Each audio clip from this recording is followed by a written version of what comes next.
Hello, my most beautiful, amazing friends. How are you today? I am fantastic. And I am over the moon to show you these new colorized champagne pearl moon rocks. So let's get right into it. Why am I showing these beautiful microflakes? I'm showing you these microflakes because there is a big contest going on. I've mentioned it a couple of times. It's through Colourarte.com, and it's the Bling It Champagne Pearl Moon Rock Challenge contest. Not exact wording, but that's what it is. So what Colourarte is doing is they are offering 4 prizes: a grand prize of $500 in products, a first prize that is $250, and then second and third go down from there. What is the challenge or the contest? The contest rules are the product must contain the champagne pearl moon rocks and be comprised of 75% Colourarte products. So if you go to the website, you can get all the details. Anybody that enters automatically receives a $15 gift card for registering for the contest. And with that gift card and my coupon code, you're going to get a free color. Whether or not it covers shipping too, I don't know, because it would be just one color. I'm not sure how much that is, but it's that you would definitely end up with a free color, maybe some shipping too. So don't quote me on that though, I don't know. So what Leslie did was she decided, since these are the main focus of this contest, maybe there should be colors to offer people to really get their minds flowing. And as you're going to see in my video how I use it, just give you some inspiration. They're gorgeous colors. I'm proud to announce that I named 2. I'm so excited. And yeah, so the main purpose is to use, not the main purpose, but one of the main ingredients to this contest is to use the champagne pearl microflakes. So now I have heard that there's other, I know that there's other microflakes out there. I know some have said, buy these for this contest. If you do not use these and you buy a microflake from somebody else, you will be disqualified. There's a considerable difference, and I'm going to show you that right now. Considerable difference. And the main purpose of the flakes is to promote the flakes and to use them in your work. So they have to be this brand microflake. So I'm going to show you the difference between your average microflake and one of these moon rocks. And she called them moon rocks because it kind of reminded her of moon rocks. I'm just going to find a nice one here. They're all nice, but I'm trying to find one that is really thick. So, and this is not even the thickest that I'm about to show you. I'm going to show you another color. Do you see the layers there? Okay. So each one of these is multiple layers. Here, let me show you this color. Here I see a really big, thick one. And mixed inside these bags, there's a bunch of really thick ones. I don't think there's any single flakes at all. So, whereas you see a pouch of microflakes, this is actually going to quadruple in quantity if you split them apart. So here's another one. And there's probably like 15 layers in that. And they split apart very easily. I sit in front of TV and just start splitting them apart. Just be careful. Use a paring knife, whatever. Okay, so they split apart very easily. So let me show you the difference. Now this is an average mica flake.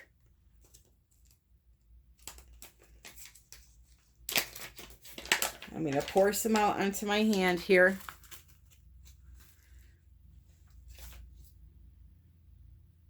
So they're see-through. They're small little chunks, okay? And then here is the moon rock. Okay, so you could see the difference. It's considerable, or significant, I should say. Here is one of the champagne colored ones next to the normal average mica flakes. So you have like the caviar of mica flakes, and then here you have the chunk white tuna. So there's a big difference. So just make sure if you want to join this contest that you buy those flakes. I believe they are either $12.99 a bag or somewhere between $12 and $14 a bag. But with my coupon code, there's no minimum purchase required to use my code. So you can buy one bag, use the 25% off, and it brings it down probably to about $10. Don't quote my math because I don't have a calculator here in front of me. And I don't feel like figuring out 25%. This 75 times 12 or whatever. Do the math. I'm horrible at math. So anyway, I have all these beautiful colors I'm going to show you, and then we're going to jump right into my project. This is going to be fun. I'm going to do a really time-consuming mixed media piece with these because I feel they deserve it. So that first color I just showed you was called Azure Sea. And I kept the lights off so you could see kind of the real color. The white is just, the light is too bright on the packaging. Then next we have Tide Pool.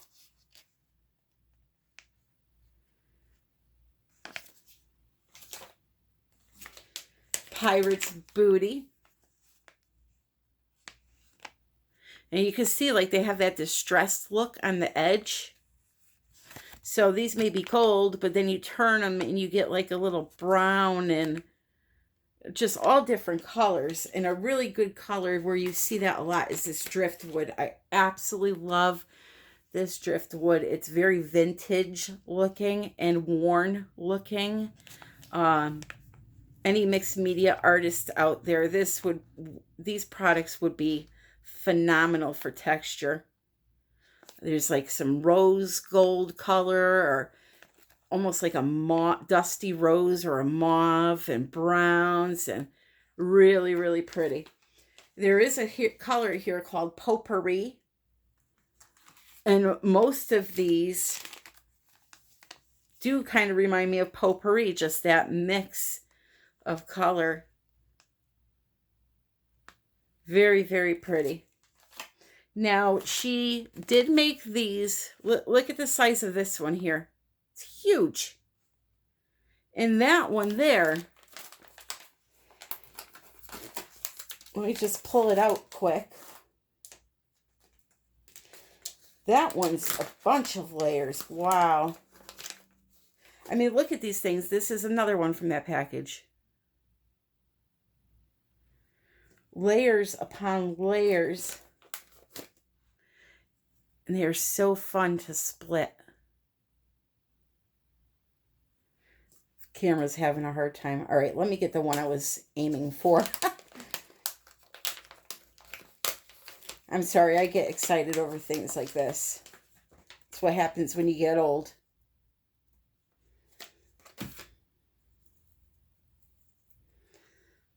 Look at the size of that.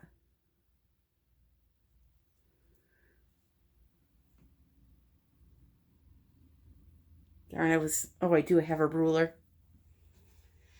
It's a yardstick, but it'll work.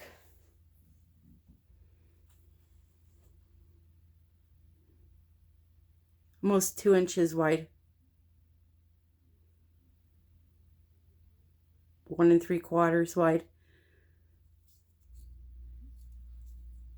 Okay. So, yeah, these are just amazing. So, she colored them, and they are water soluble. So, when you go to lay them down with glue, they will bleed a little tiny bit, but it's not going to be enough to ruin your artwork. I have not tried them yet with glue, so I cannot attest to that. That's what I've been told. I have tried them. What I do is I lay down a little bit of clear resin and just lay them right in it. I use that as my glue. Poseidon Grotto.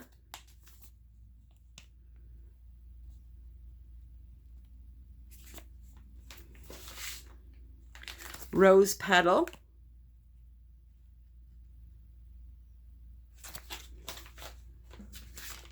Aphrodite. This is one I named, and I named Poseidon's Grotto also. Whoop. This is Nautilus Shell. So you have a bunch of choices to pick from. Or if you don't want colored, you can do the silver, the Champagne Pearl. This was Lapis.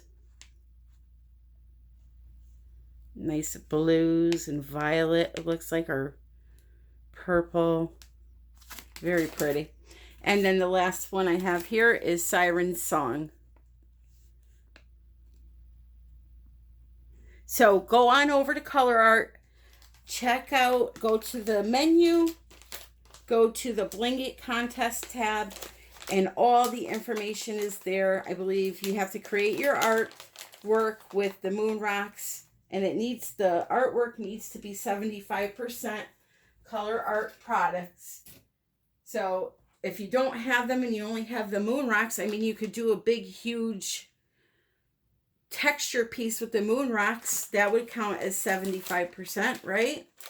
You would think, if you use that in just a couple of different products, if you don't have all the colors. Or you can go get the colors. You can do whatever you want.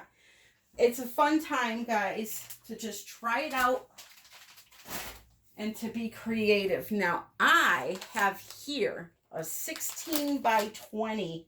It's a big boy. I'm going big this time. Go big or go home. 16 by 20 Fab Lab gesso block with the 2.5 inch sides, I believe. Those are 2.5 inch. Really nice quality. I get these at Joann's. The top of it is gessoed. That's why they're called a gesso block. And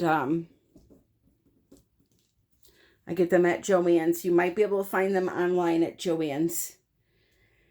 And I'm going to jump right into the video now. So let's get started.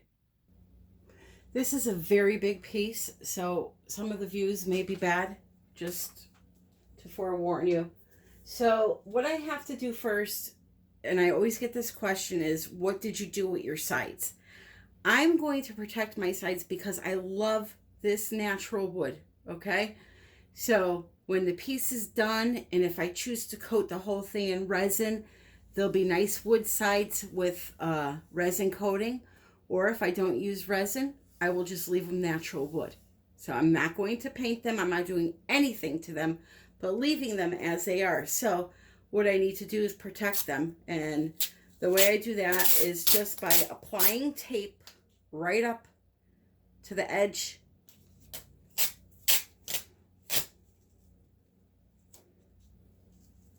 Right up there.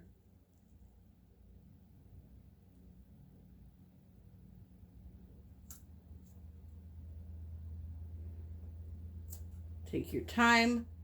Make sure that there's not a lip of tape so everything can flow over the side.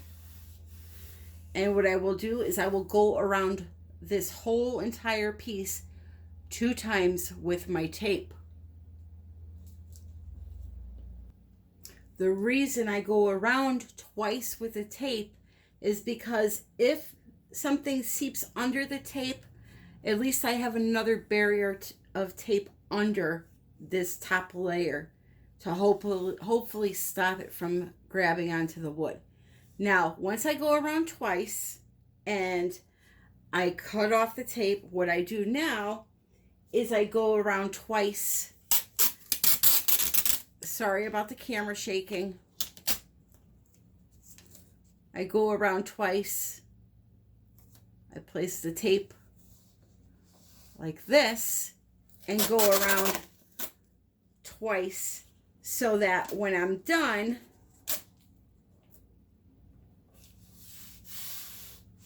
this is hard to do with the camera on the table.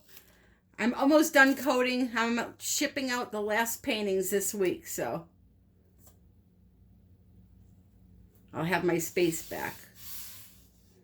So once I go around this twice, what I'll do is flip this on the front, and I will cut this piece of tape here to fold down in here, and I will show you how I do that. Okay, so I have it taped around twice around the bottom half now. I made a little pull tab, so when it's time to remove it, it's a lot easier than digging with your thumb or your fingernail, whatever you use to dig. And now what I'll do is I'll put it on the face just like this. Make sure that you guys can see. And it's just like wrapping a present. I will go in the four corners and make a slit. And this technique can be done on any canvas to protect the sides. Then we're going to fold in. It doesn't matter which flap you fold in first, just fold one in. It didn't cut down very far. Okay, fold it down. Go to the opposite end. Fold down.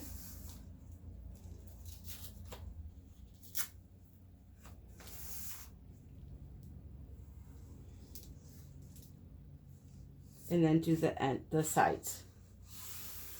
Okay, and then you're going to come back and you're going to burnish this down really, really good. You want to try to protect that wood as much as you possibly can. Now, my wrapping job on this one is not the best. I will admit I've done much better than this. But it's because I'm worried. I know that the camera's shaking for you guys, and I apologize.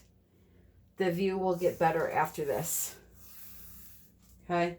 So just take a pair of scissors or something and push it down nice and tight.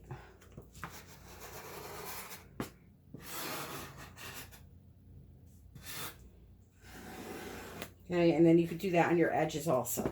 So now my canvas is fully protected, okay? I have a chip over here in the corner, but that's okay because my design I will have come up this way and you won't see that in the end. Just make sure if you flip it over, even though my table is clean, I've been playing with mica flakes. Just give it a good brush down, even a wipe down with rubbing alcohol if you want. And you're good to go. So now let's start the actual painting. All right, so I'm sorry if this seems very close up.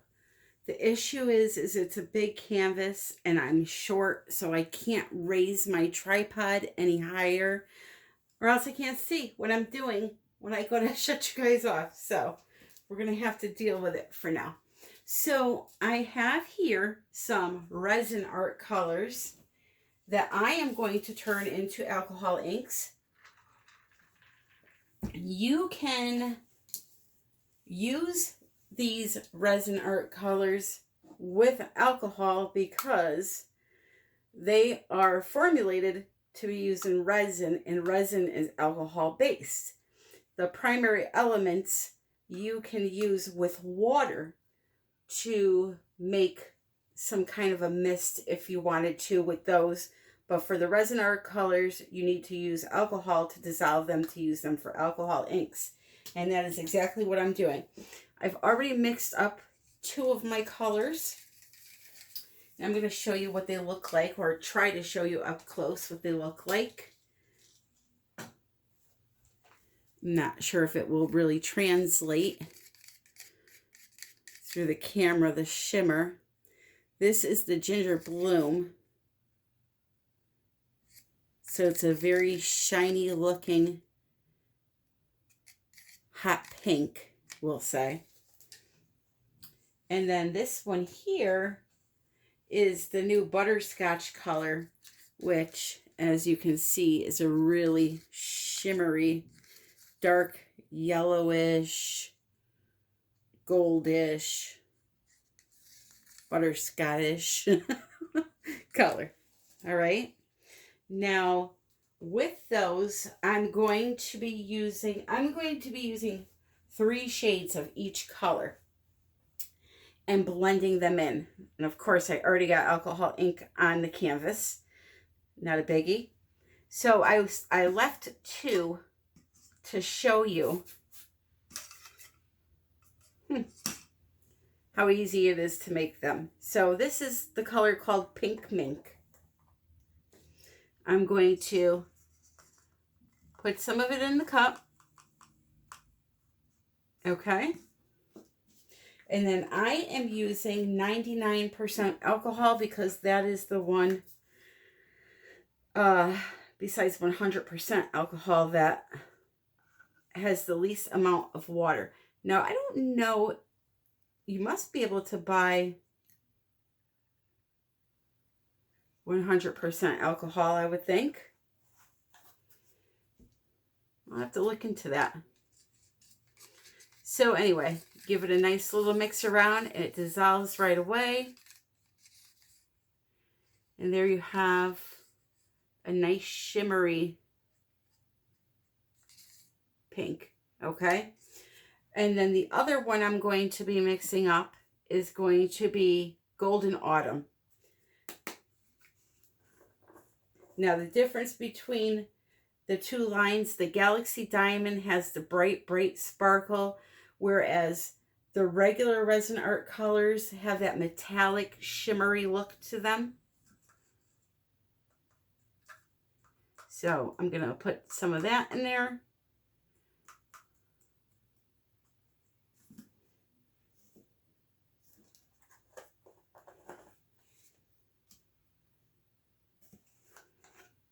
Along with some alcohol.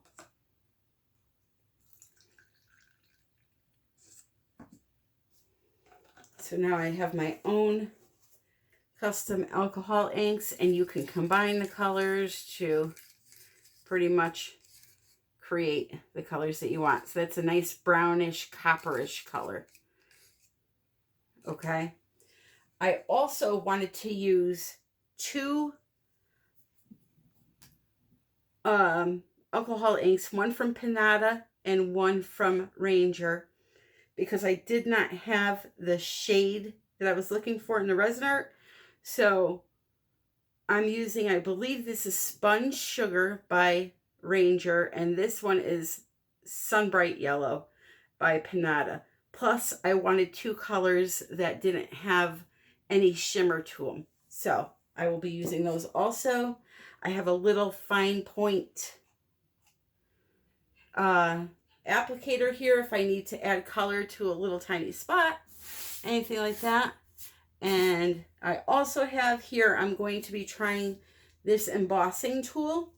It's made by the Paper Studio. I will link it in my Amazon shop. I like it because it has 2 speeds, low and high. If the high is not enough to move that ink around, then I will switch over to my blow dryer. Either way, I'm going to do the alcohol ink part in time lapse because it is simple. I'm going to drop colors on the canvas, blow them around until I reach the look that I'm looking for. Okay, so let's get started. Plus, there's going to be a lot of noise with the dryers going, so we'll play some nice calming music.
All right, so you saw me going back and forth over areas.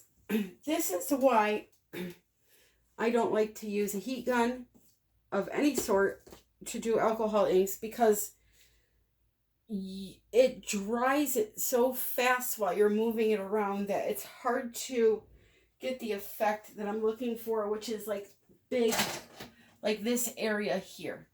I get a lot of these smaller areas. So now what I'm going to try to do is fix them with the blow dryer, which does not have heat like that coming out, and it gives me a little more time to let those inks move around and lift up. Like right here, I want to try to fix. So I want this alcohol to sit right on that area and start lifting that color up a little bit before I go in there with the blow dryer now. And because the air is cool on this, it's not going to dry it as fast. So I'll show you just a little bit here.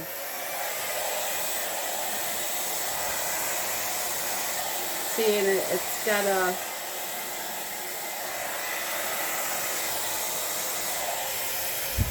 It also has a wider range, the air, so it makes making these big wispy areas a lot easier. So let me do this area.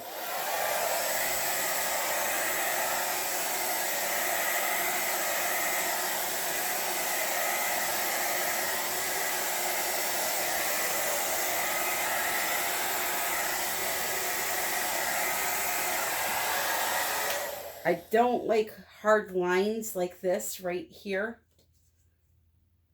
So I'm going to put some right there. Let it sit for a second and then try to blow that out.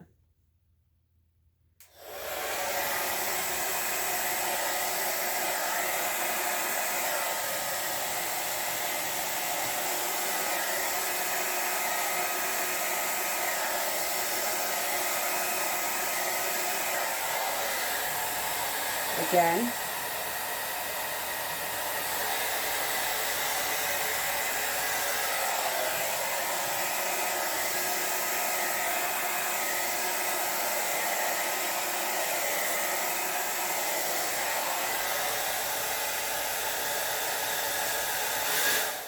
Eventually, though, I have to stop playing with this because it's going to start getting muddied up. So I'm going to finagle it a little bit more, and then we're going to move on to the next step.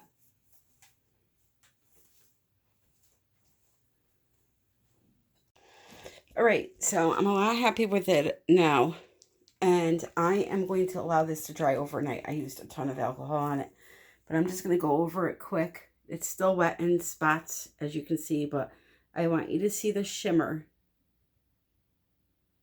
If I could catch it here. I know in the purple or the pinks that you can see it. Now, the only color I did not use was the Golden Autumn. Look at that shimmer. Because I felt that it wasn't blending in with these colors that I chose. So I'm happy with this. I like how the pinks and the yellows made this really beautiful coral color. And sorry about that. Wanted to make sure my flash was on. And you can kind of catch the sparkle here. You'll see it more once the resin goes on. As I said, it's still wet though, so. What I'm going to do now is I'm going to let this dry, and then I'm going to seal it. I'm going to use a couple of coats of Kmart varnish. And I believe for this, apply multiple coats. Dries in 15 minutes. So I will do a coat of this, let it dry for 15 minutes, do another coat of this, let it dry, and then I will do 2 coats of UV resistant clear. This way it's all sealed in, and I don't have to worry about resin or anything that may come in contact with it. If I decide to put glue down, I don't have to worry about the colors bleeding or anything like that. Not that they would, because they are alcohol based, but I just like the added protection. So I'm going to do that. And then I will come back, because you don't need to see that. That's self-explanatory. I will come back when it's time to move on to the next step. Okay? And just so you know, I am going to be making, I believe, a tree, but we shall see.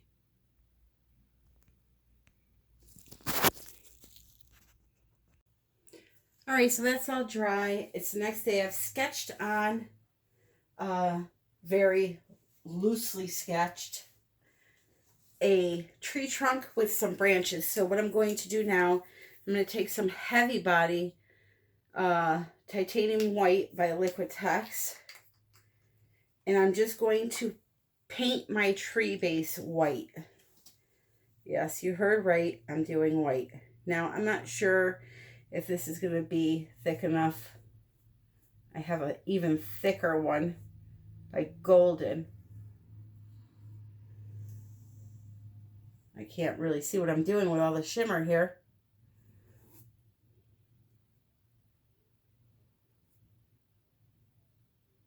So I'm just going to paint in my tree really quick. Well, the trunk of it and the limbs.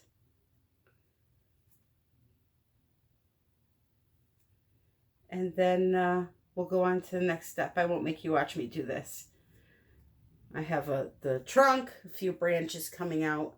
I'll do it on time lapse with this light off, because the shimmer is just so bright that I really can't see what I'm doing.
All right, so here's the thing. I know some of these branches look wonky, but I'm going to be covering them up with crackle paste, so you're not going to see them in the end.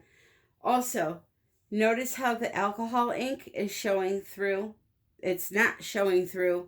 It's actually bleeding through, because something in the white paint is not liking the alcohol ink. And even though I sealed it, it's still coming through on me. So we're going to work with it. It's fine. It's not a big deal. Like I said, I'm putting crackle paste over it anyway. And most likely with the white paint here, I'll do another layer of white paint after this dries. And then with the crackle paste, hopefully it won't soak up any more of that alcohol ink. But that's this step. So I'm going to let it dry.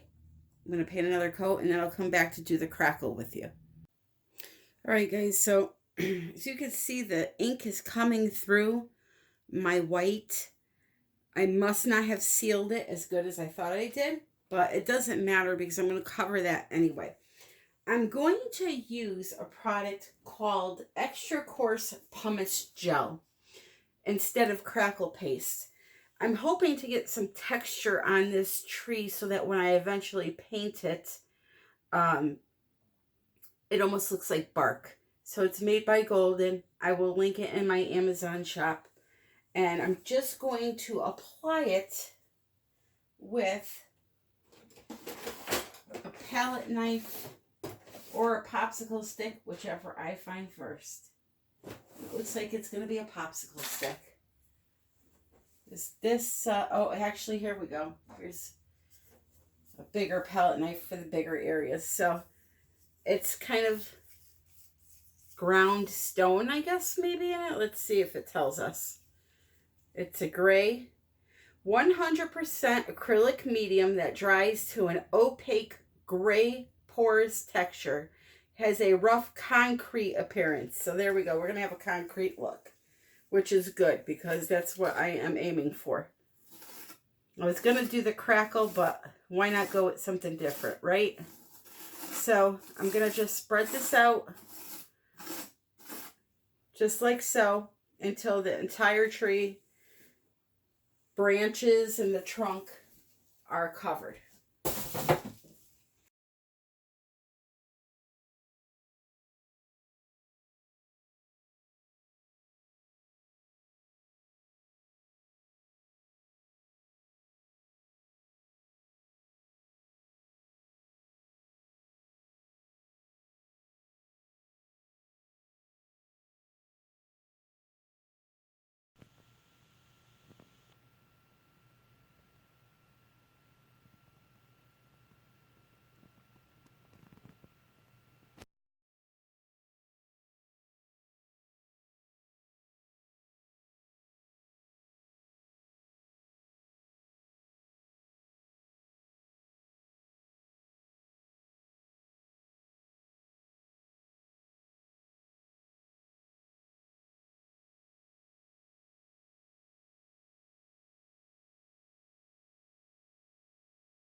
Alright guys, so I've shown you how I've laid the flakes down.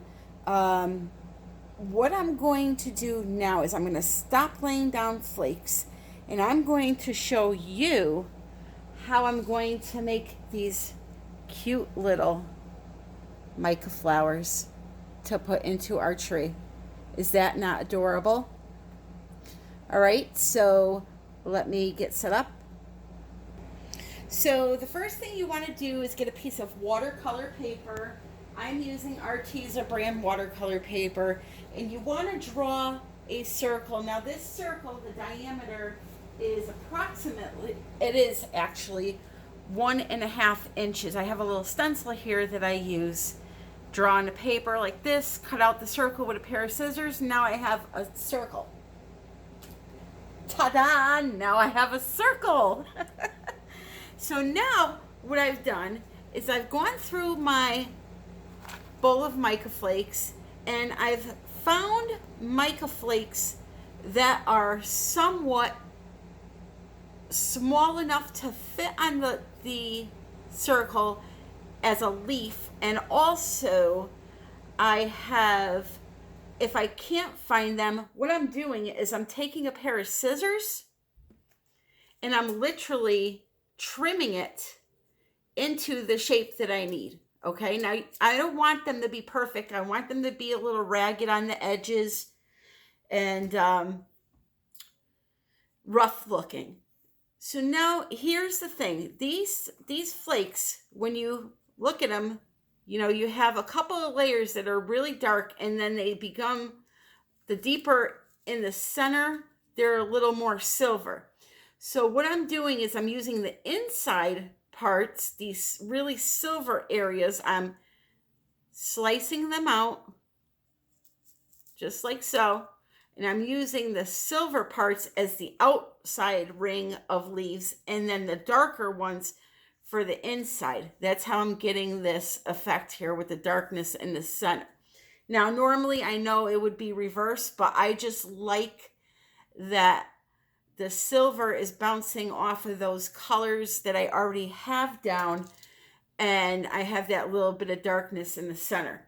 So, because if you think about it, in nature, a flower, if there's 3 rows of leaves, the bottom leaves are going to have the shadows on them. So normally it would be reversed, but I do everything in reverse. So here we go. So I have my hot glue gun plugged in, and what I'm doing is I'm putting a little dab of glue on my piece of cardstock, or watercolor paper, I should say. And then I'm just attaching the little mica flake right at the edge of the paper. There's only a little bit coming into the center, not into the center, but it's a little bit of the flake touching the paper, just like so. Then I turn it.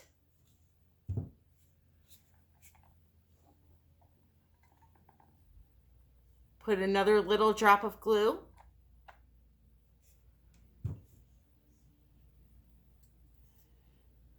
Attach. And I do this all the way around until it is filled in. The outer rim is filled in. Hold on, I just got to get some glue in there. Of course, my glue stick just ran out. All right, so we'll do another one. Right there.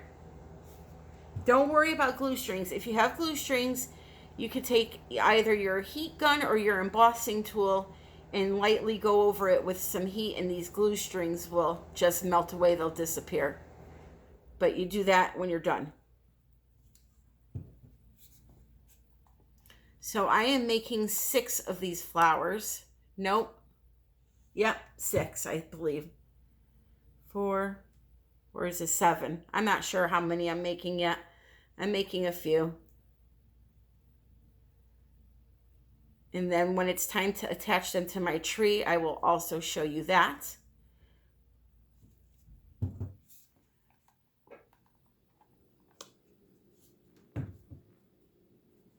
This is a very time-consuming type of process, I will warn you. Now that one's got a little bit of color on it, but I'm okay with that. Having some color, it's fine. So now I'm just going to close off this ring with one more right here.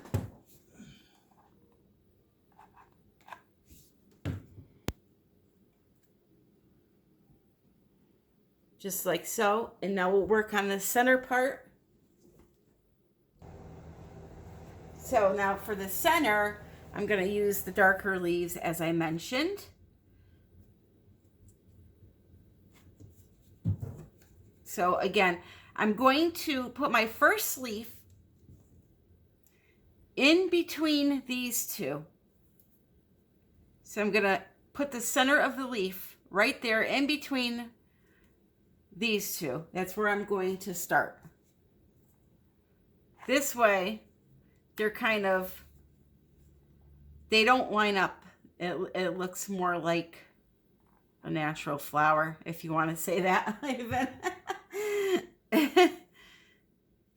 You don't want everything to be symmetrical.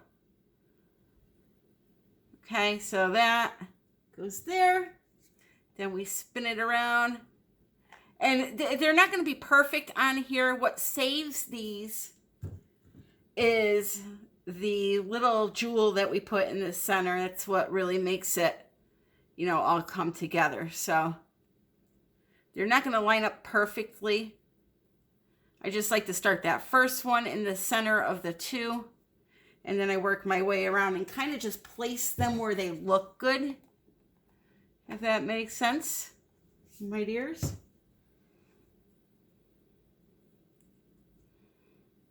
So now that leaf will not look good there. So I'm going to get rid of that really quick and stick that one in its place instead. And I'm going to come this way. And, you know, it's probably a good practice to test them out first to see what they look like before you go glue them down. That one's just a little too oblong. This one will be better. So I'll put one more drop of glue there.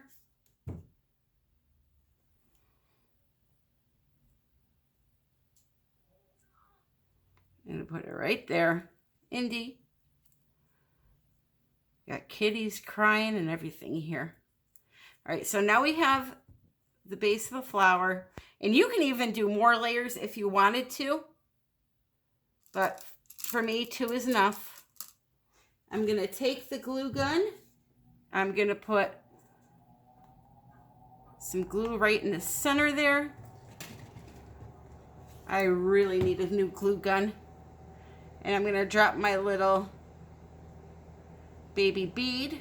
Now I drizzled a little glue right here. I'm going to wait for it to cool. It comes right off. And there you have it. The glue's gone. And let me show you the flower we just made together. Okay, so now what I'm going to do is I'm going to take my flowers when it's time, when I have them all made, and I'm just going to put a little dab of glue on the back of my card here, and I'm going to put them wherever I feel they look good. I'll play around with the positioning and make a few more here. Let's see.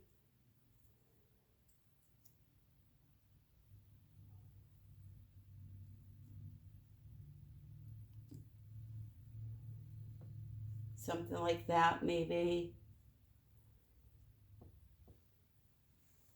Actually, I have one more here. Let's see how it looks with one more. That would be 5. I want to go with an odd number, so either 5 or 7. And you'll notice with the tree also that I left some of the background poking through, because if you think about it, when you look at a tree, if it's not like a really, really thick tree, you see between the leaves. So that's what I did there. I'm having some of the sky in the background, we'll call it the sky, coming through the leaves. So you can see that. So now what I'm going to do is, I think I'm going to leave it at 5 flowers. I kind of like that. I'm going to set up to start working on this tree trunk next. Okay, so here we go.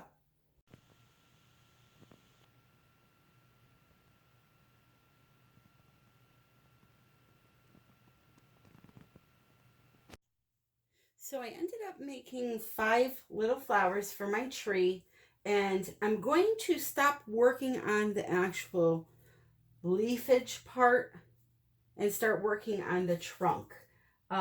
You'll notice I skip around a lot on big projects like this, and that is because I start getting frustrated with one thing and I just got to move on. So I just wanted to show you quick the little flowers, how they came out. I think they're cute and dainty. And that little white ring you're seeing in the center here is just my ring light. They don't actually look like that. They look like just little purple, pinkish vase fillers. And that's what they are, vase fillers, just so you know. So there are my flowers for my tree. So now I'm going to start working on the trunk, as I had mentioned. And to do that, what I'm going to be using are some primary elements. And I'm going to be mixing them with gloss enamel from Colourarte.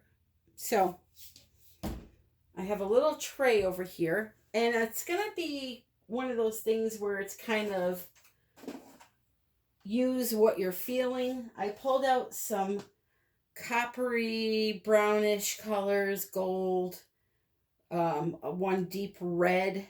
I want a coppery looking tree trunk. I don't want to go for traditional. I was going to do white, but I've since changed my mind. So this is what we have to work with. Now, it would probably be best if I sponge this on, but, well, I might be able to use this. I can't find my little foam sponges, so we'll just work with what we have here. So I have a little mixing tray, and I'm not going to pour my powdered color over my canvas because I don't want it to get on there. So I'm going to do it off to the side here. I will show you the amount of color before I put the enamel in there. And this little tray is not the best thing to use because guess what? Static electricity. So we're going to ditch that idea and we're going to go to paper cups.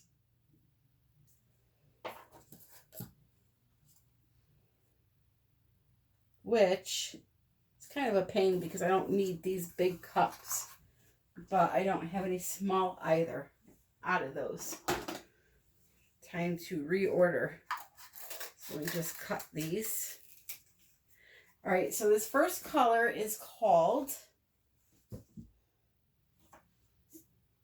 what are you called? I will tell you in a minute. Can't see, it's on the bottom. First color is called Candied Yams. So it looks like a brownish coppery color. But once I add the enamel, and I will show you how much. So that's like a half a teaspoon of powder I put in there. And I'm only going to add a little bit of the enamel. So I wonder if I have to shake this. It's been sitting for a while.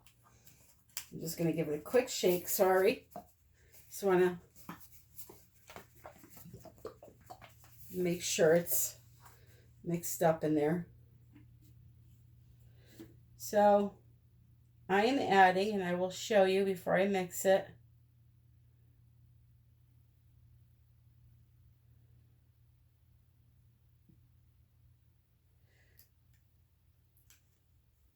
So we'll say probably a teaspoon of enamel to a half a teaspoon of the colorant.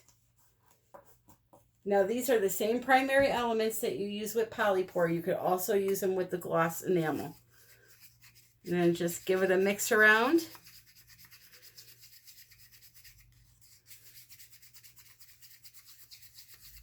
It's hard to mix little amounts like this.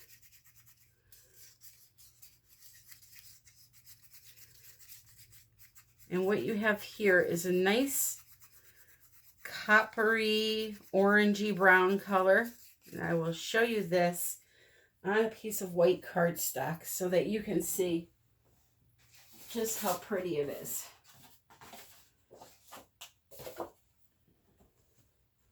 So we'll put this here, and I'll use my paintbrush.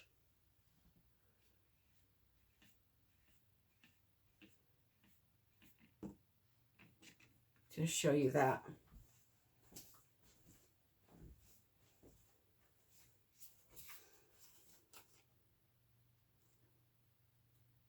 So it's a shimmery, not that you can see it here, shimmery coppery brown color.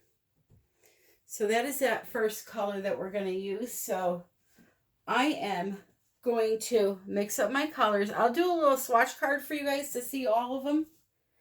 And then we'll get into some sponging. All right, so here we have Ginger Peach, the Candied Yams, Dragonfly Wing. It's kind of hard to see them in this light. Next one down, this is the Carmen. I love this deep red color. And then down here is Sunburst, which has a little bit of the Carmen underneath it, splattered. And that's a bright yellow gold. So they are, you can see that shimmer. They're all shimmery acrylic paints. So now let's do this. I have an idea in mind. If it doesn't work out, then I'm going to cover it and start over. I'm not going to get frustrated. I am focused and I am determined to get this tree done. Now, once I get the colors put on, I'm going to be using some diamond dust and I'm going to drizzle it right in the wet paint and let it cure like that with the diamond dust in it. Hopefully the paint will act as a glue. And then after that, I have to clean this board up from the spare mica flakes floating around, and then we're going to get to the resin part. So first I'm going to go in with the candied yams, and I'm going to kind of just pounce it around outer edge.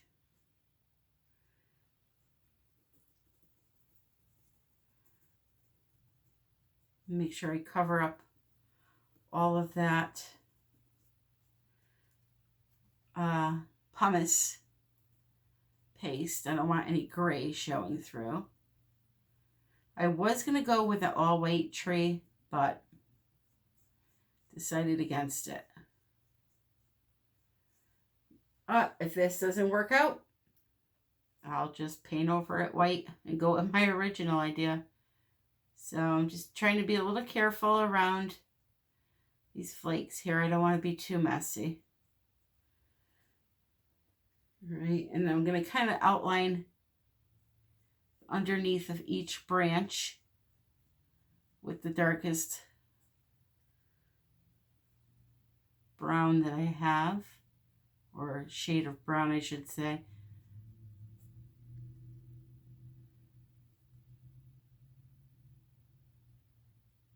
So as far as these colors go, I say what my eye sees. Now this could be considered a very deep coppery orange color, but what I see in the cup is a chestnut brown with like coppery gold is the best way for me to explain it.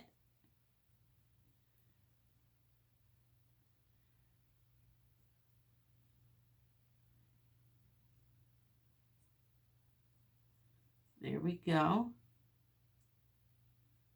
Just gonna get in there.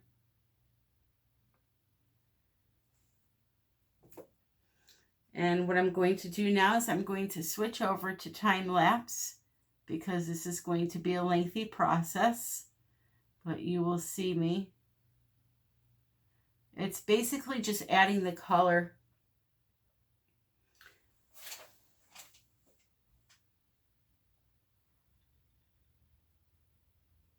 wherever you want it. So now this one's going to get it on both sides. I feel like there would be shade from this branch on this side, and then this is the underneath going in the opposite direction. So that one I'm going to shade both sides. Ooh, look at that. That must have been a piece that I tried to trim off and missed. So I'll just finish this color up quick so that I don't have to get up this second. A little mica flake there.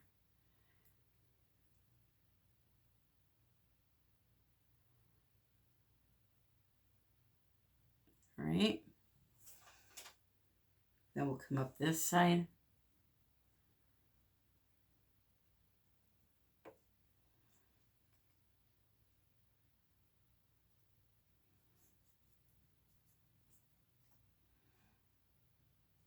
I probably should have only shaded one side of the tree, but I didn't because I didn't stop to think.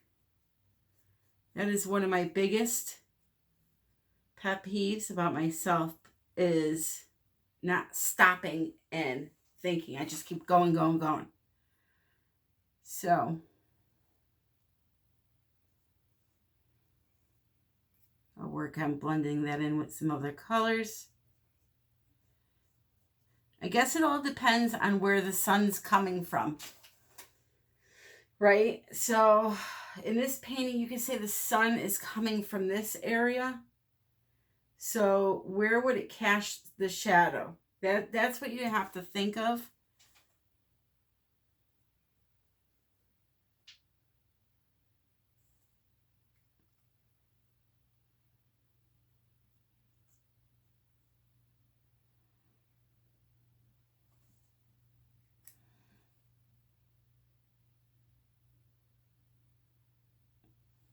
Then again, in nature, you would never see a tree like this. You may see a pretty sunset with yellows and orange and pinks. That's what I'm trying to represent here. But you would never see a tree with all these colors. So it's just an interpretation. And now I feel it looks silly without the brown around there. So guess what? I'm just going to outline the whole thing. Because I can. Because I want to.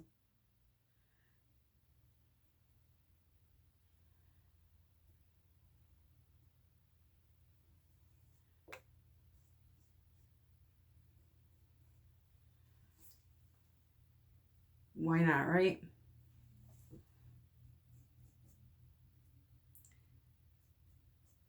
Let's just go with the flow, people.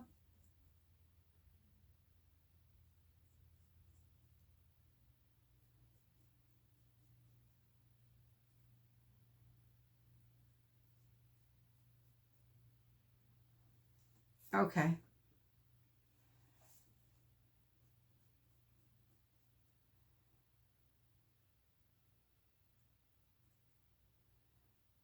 All right. So now I'm going to put you on time lapse and we're going to do the rest of it. Let's see how this goes. Fingers crossed.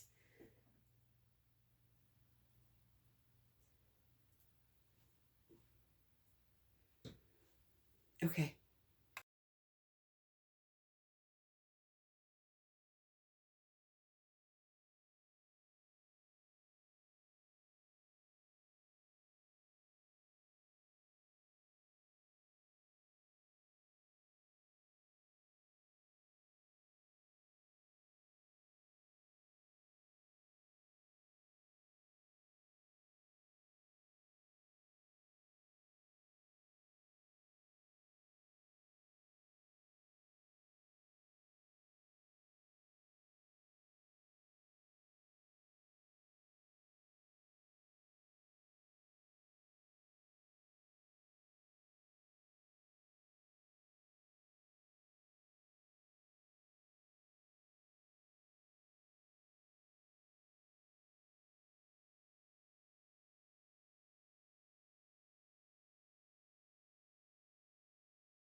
Alrighty, my friends.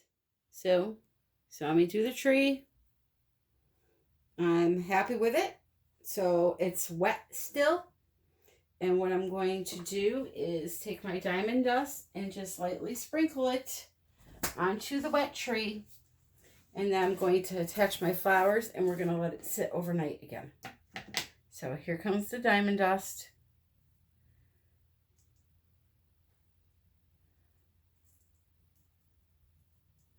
Any that lands on the board here, I could just wipe off tomorrow. I have to be careful up in these mica flakes though, because It'll be a pain to get it out of there.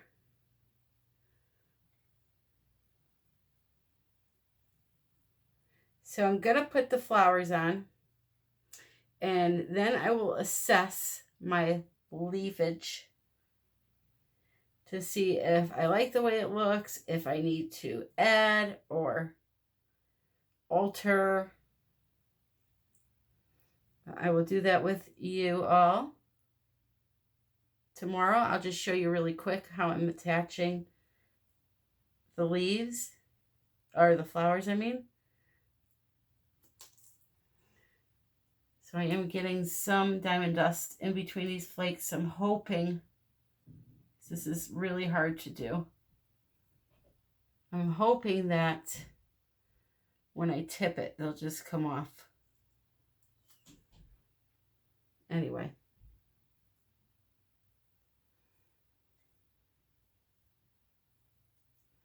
Now I have a nice little sparkly to it, especially next to those flakes once I pour some resin over them. So the way I'm going to attach the flowers is not with hot glue. I'm going to attach them with, you guessed it, matte gel. Maybe. If I can open it. Here we go.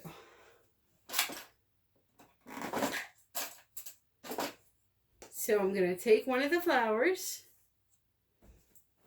I'm going to flip it over. Take some of my gel.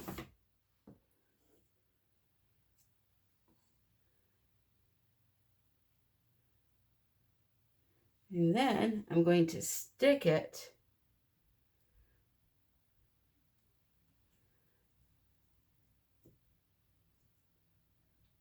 where I want it.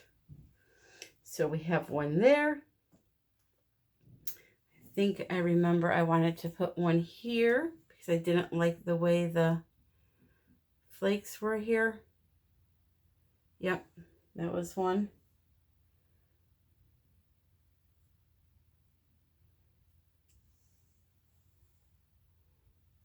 So we'll put her right there. Hope it's making contact.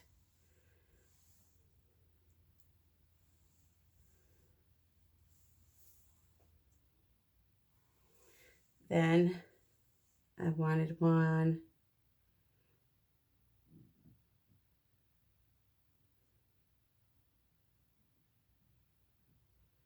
I believe there.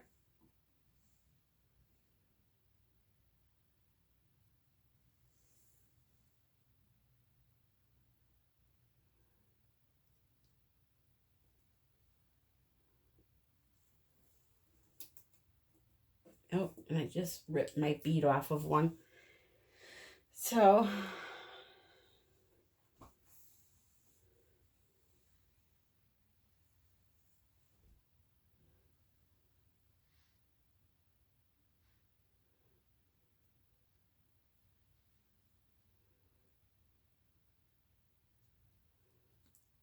we'll go right there with that one.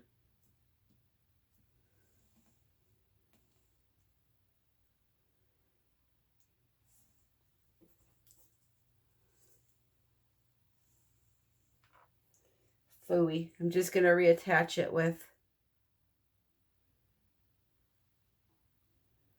a little bit of the gel.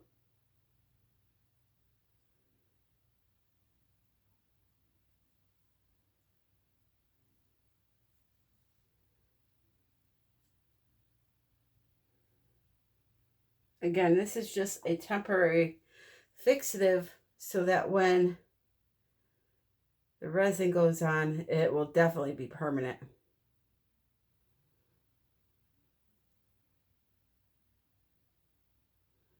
And we'll put one right there. All right, so let's let this dry overnight, and then we'll be back for the final steps. We're getting there. Woohoo! Alrighty, my friends, so it's the next day. Everything's dried. I tipped the canvas over and kind of knock it around a little bit to get the loose stuff off. If there's any little pieces, I will sweep those after. But here's the thing. I took the tape off, and with alcohol ink, it is very, very hard to stop it from getting under the tape. So you can see I have some staining a little bit on the wood. I was going to try to sand it, but I have a feeling it's pretty deep down. So what I'm going to do is I'm going to take 2 alcohol inks that I've already mixed up using the Resin Art colors. So I used some of the 99% alcohol. I cannot find this in the stores, so I go to my local pharmacist and he orders it for me. I like the 99% because that's the one with the least amount of water in it, but 91 will work fine also. So I made 2 colors with the Resin Art colors. That is the, you can see it in there. I mixed a little bit of pink mink with ginger bloom in that one. And then in this cup, I have some of the butterscotch. I love when it settles and then you mix it up for the first time and it all comes to the surface. So that's the butterscotch. So what I'm going to do is I'm going to take an old paintbrush here and I'm going to, let's see if we could prop this up somehow so you can see what I'm doing. Again, I apologize for the camera looking like it's so close because it's a big canvas and my room is only 10 by 10, so I can't move my light out any further. All right, so there's the edge.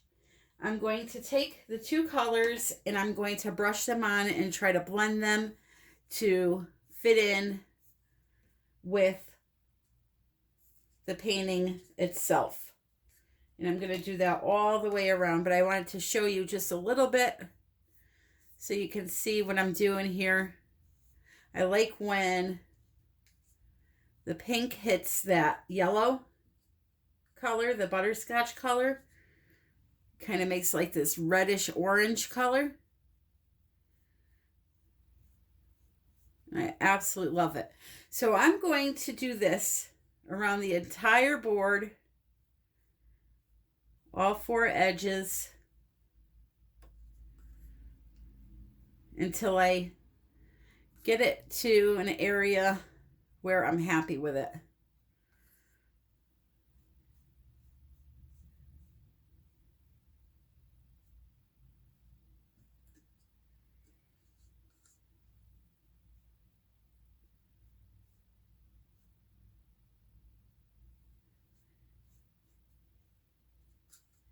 Gotta kind of just keep playing around with it. It'll get there.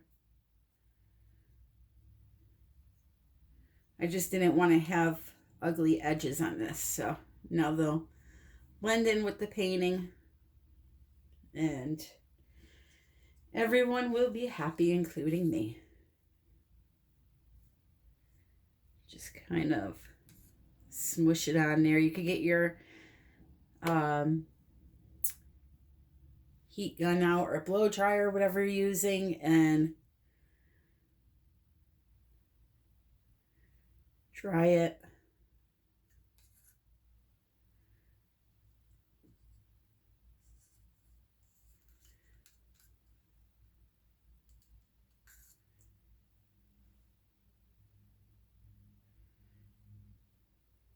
Okay, so I'm going to do the other 4 sides, and then when we come back, we will be doing resin.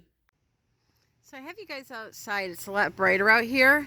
Just wanted to show you, I just came over the whole thing with some varnish. It did, so far, dull out my diamond dust, but that's okay because I'm just going to add some more. but I felt that it needed that extra protection of UV varnish. So I'll show you the brand that I used here.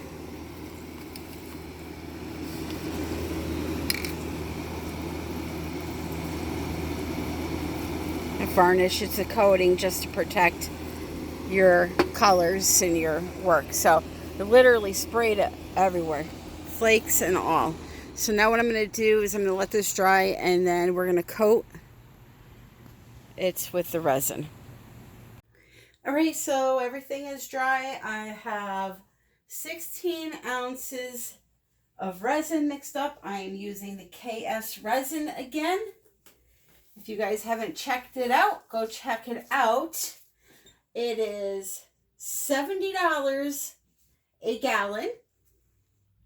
Has UV protectant in it. Then they also have an ultra UV, which is $90 a gallon. But the cool thing is they offer free shipping in the US. Go check them out. I have a coupon code. It is TAM 2019, all caps. That entitles you to 5% off. So go on and check them out. I really like the resin. I've been using it for a couple of weeks now.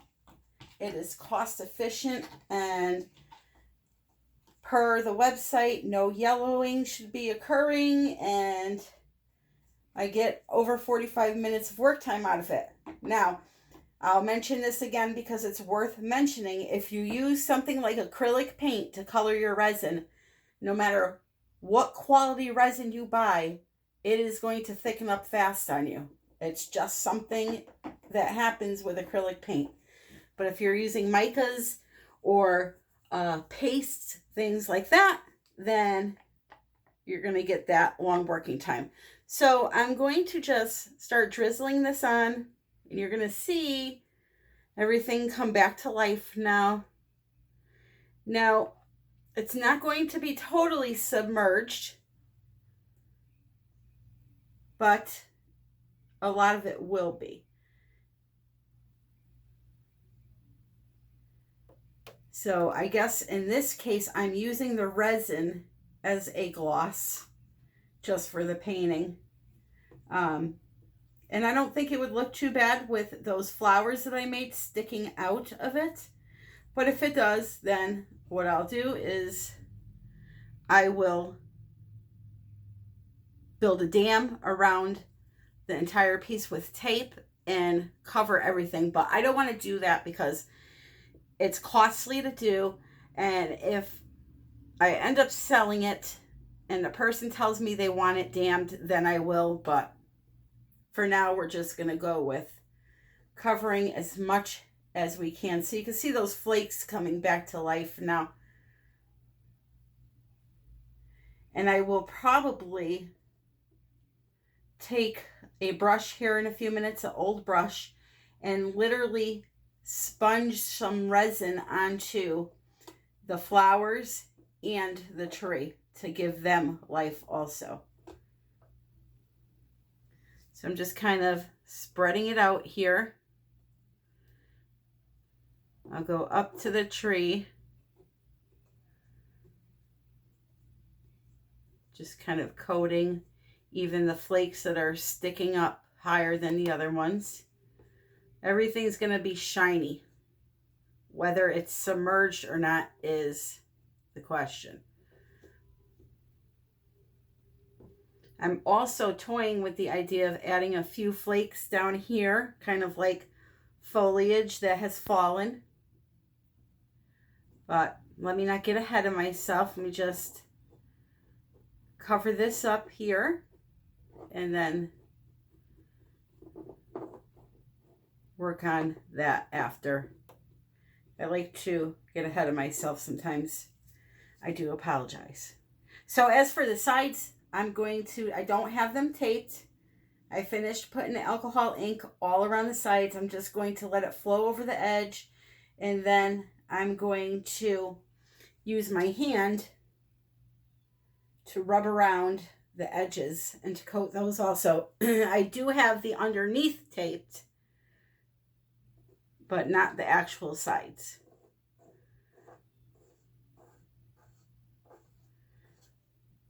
This is another one of those paintings where you have to see it in person to get the effects. Because when you move it around, the alcohol inks change colors and all that fun stuff.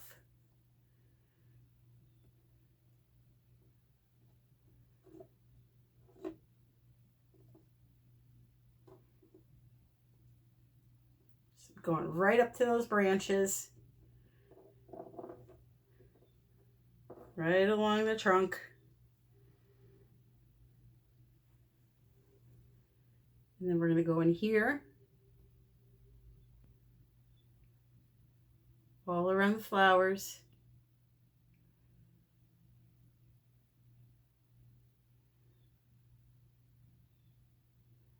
Now, some of the flakes, I noticed the green, especially. When I sprayed that UV spray on, it really like covered up their color. So you may not want to cover them with UV spray like I did. Most of them are coming back to life, but I noticed the green is kind of a little pale still. But it is shiny, so that's a plus. It's a shiny pale.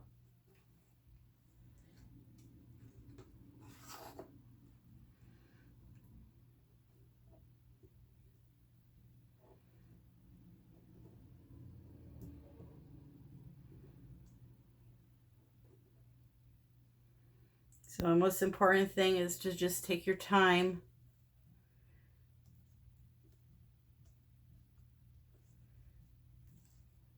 Once I start sponging on the resin onto the tree, then I'm going to take the diamond dust and sprinkle that back onto the trunk to bring that back to life, because it turned it into a frosted white.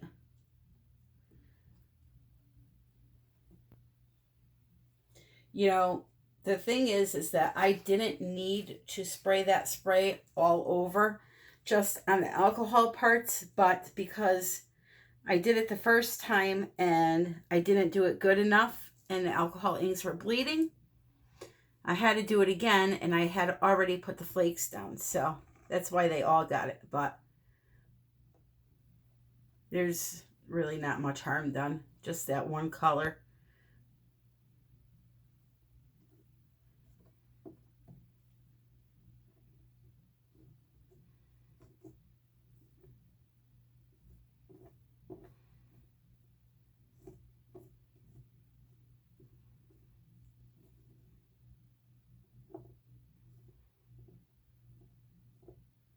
Okay.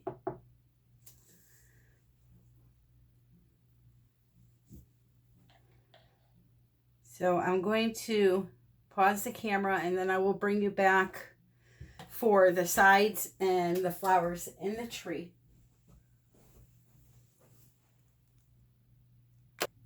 All right, so I have that all down. I have not popped it yet, or done the torch, I should say.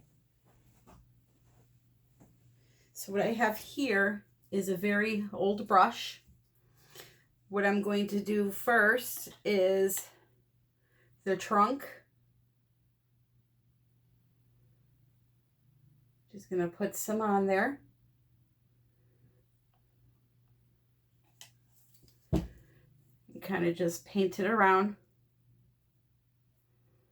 just to give that a little shimmer.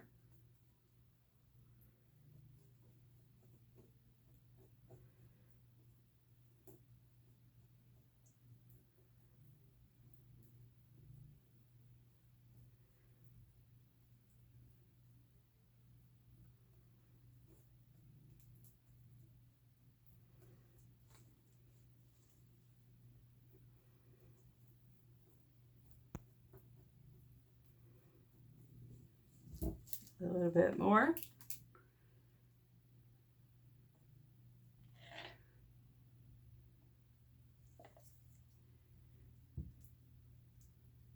Technically, I could just, you know, pour it on there and let it flow off, but I want to make sure I get down in all those little nooks and crannies that that pumice paste creates. So that's why I'm using the brush. Plus, I need it for the flowers. So a little spot there.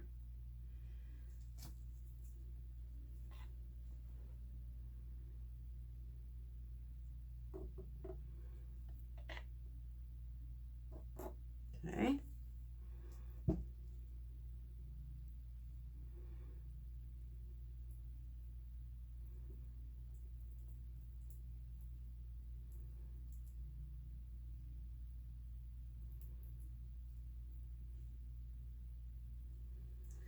All right, so that's nice and shiny now. So onto the flowers. I'm just literally going to put some on the brush and paint right over them.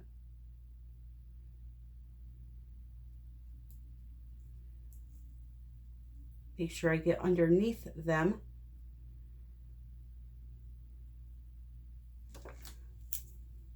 Whoop, there was a piece of my old paintbrush. Thing's screaming to go in the garbage.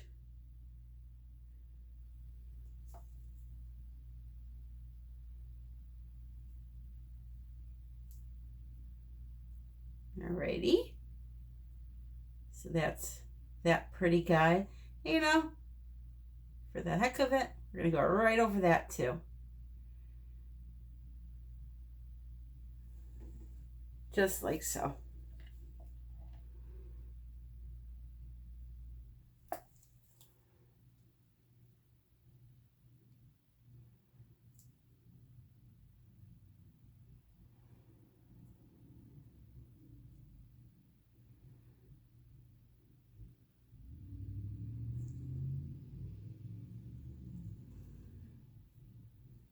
I swear my street sign must say Daytona International Speedway. I live on a side street, not in a busy area, and people fly down this street so fast, it is sickening. And I've complained and complained, and nobody listens, won't put a stop sign up. And not that that matters, because I swear, even if there was a stop sign from my driveway to the stop sign 500 feet, they would put the pedal to the metal. One of these days, I'm going to be out there with a handmade strip. And I'm going to throw in the road like the cops do and teach them a lesson. Really, there's kids here, and it's not even funny, to be honest.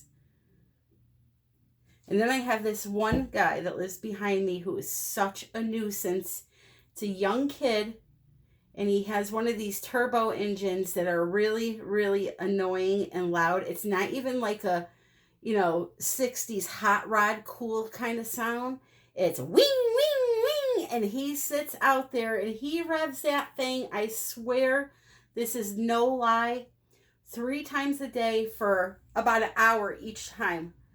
And then he'll rev it really, really loud, and he must have some kind of a crazy exhaust, and it starts popping, and I swear I feel like I'm in a war zone. And I just don't understand how he doesn't live next to me. He lives behind me on the next street. I don't understand how the neighbors don't keep calling the cops on him, because I'm about to. It's just ridiculous. It's so ridiculous. It's stupid. That's right. I said it, boys. I love going to the drag races and watching cars race down a track, or even we used to go, my husband is a huge NASCAR fan, and we used to go travel around the country and see them. Love that. But do it where it belongs, not on a private street where there's kids playing, and it's just ridiculous.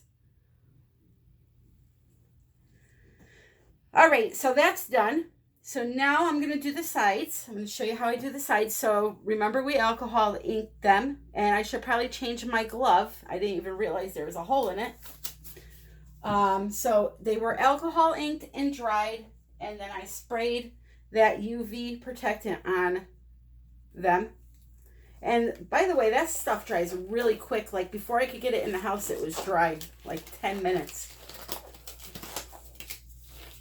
So I'm going to take the resin that I have in the cup, and I'm going to literally go down the side of the front, on the front side, so that it's pouring over right on the edge. So it's pouring over the edge. Okay. I'm going to go just like this all the way down. And then take my hand and rub it in.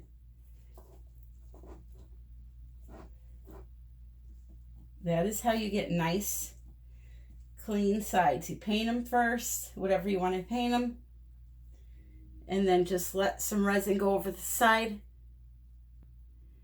Bada bing, bada boom, you're all done. Okay, same thing for this side. I hope you guys can see. So I know I have you squished in. You could also use the stick if you want to go down the side if you don't want to use your hand. I just find the hand easier.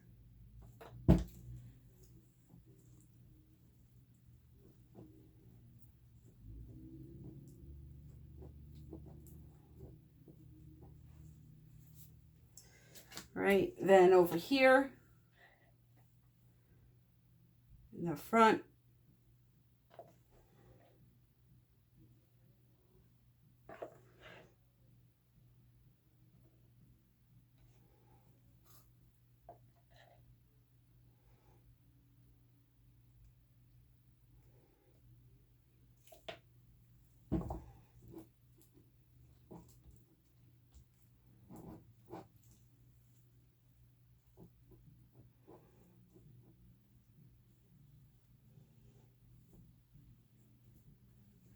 and then down the back side.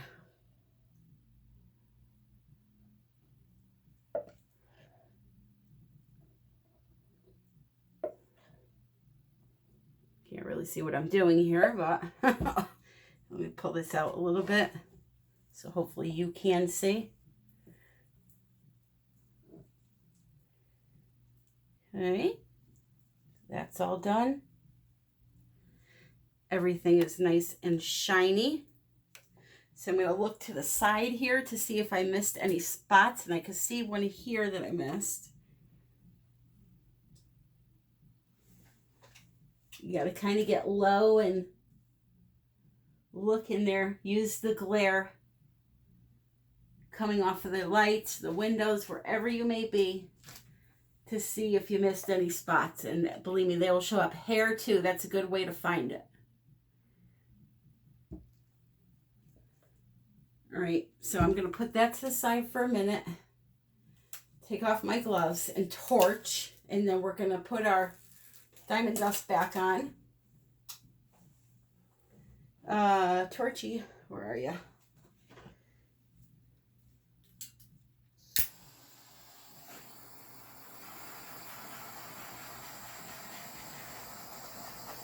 When you're doing these paintings and you're looking straight down while torching and looking for hair and bubbles and all that, a lot of times you can't see it when you're looking straight down. So that's why I like to go to the side, like bend down low and look up over the top of the painting, and then they all pop out.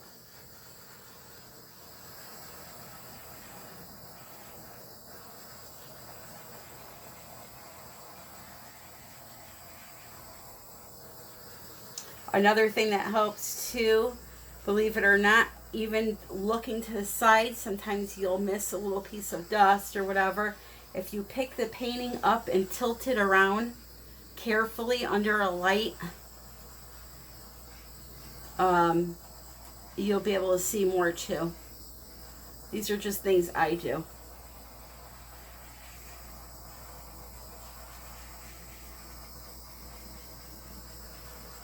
as far as torching goes, I can tell you that torching just once like this is not enough. You got to do this, let it sit for a little bit, like, you know, about 5-10 minutes, come back again, and repeat the process for the first half hour at least before you cover it, because those bubbles do come back as it's sitting. And you can think that you got them on the first time, you're good to go, but it's not the case. So I'm just grabbing these. I have some diamond dust in here that floated off of the tree that I missed. So that will cause an imperfection in the surface.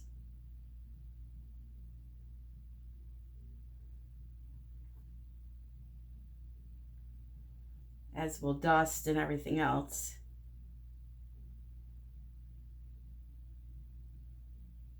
Okay, so diamond dust is next. So now this time I'm going to be very careful because I want to try to keep it out of the resin area. And I'm hoping by using a stick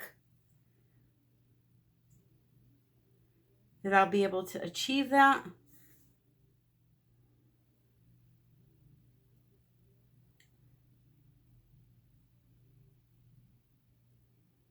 Just go nice and slow.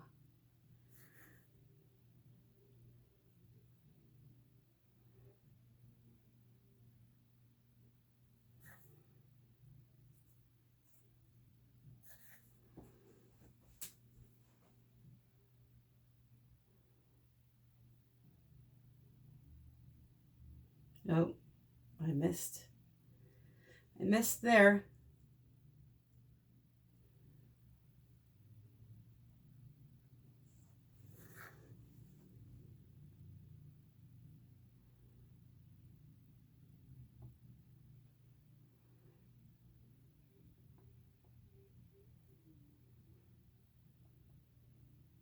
Okay, I'm not gonna push my luck.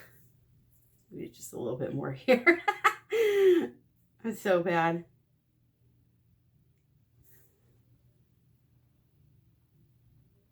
Okay, that's it, I promise. All right, so now I need to decide. See, all bubbles over here again, all over the place. But before I do that, I need to decide if I want to put a little bit of foliage here.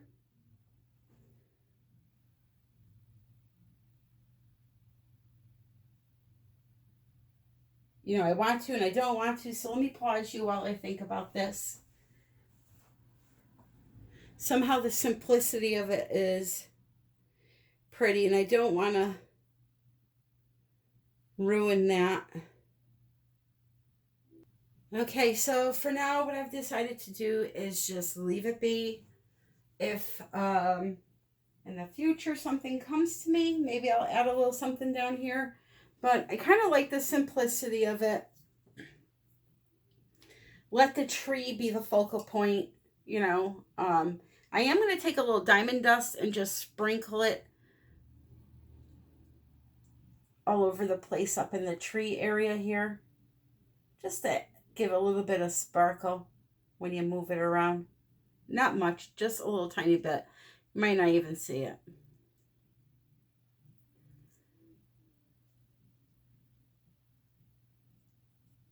Who knows?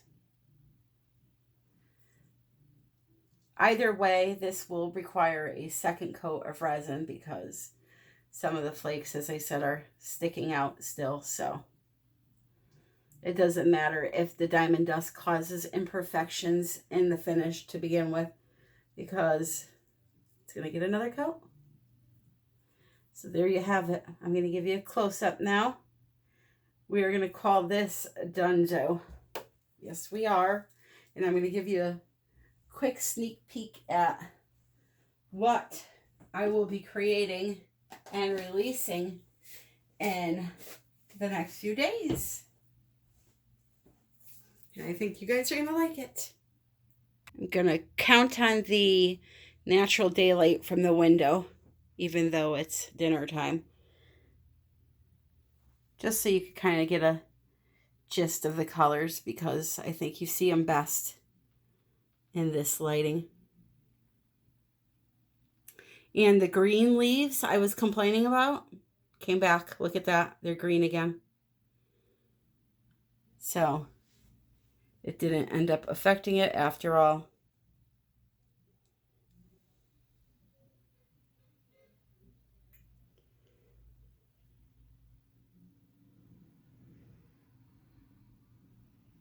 So there's that.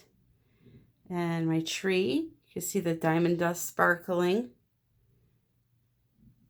as I go by. And here is the next project coming up. Now, how gorgeous is that background? Yes, yes, yes, we are going to do something very pretty on that. If you didn't see me, I just released a video of how to attach things like lace, ribbon. This is a faux leather, not tulle, but it's a really thick, they called it ribbon on the label. And I already have a coat of resin on there, curing, so that when we work on it, the grooves of the fabric won't be a problem. So there is a coat on there that is wet right now, and I'm going to let that cure. And it's a very, very thin coat, just enough to not make it bumpy when we try to work on it. All right, so that's coming up. But for now, let's release this video. I'm so happy that it's done. Make sure you go check out that Colourarte contest. Get yourself some of these flakes using my coupon code and go to town. Have some fun. They are a blast. So, lots of things you could do with them. I hope you guys all have an amazing night. Happy pouring!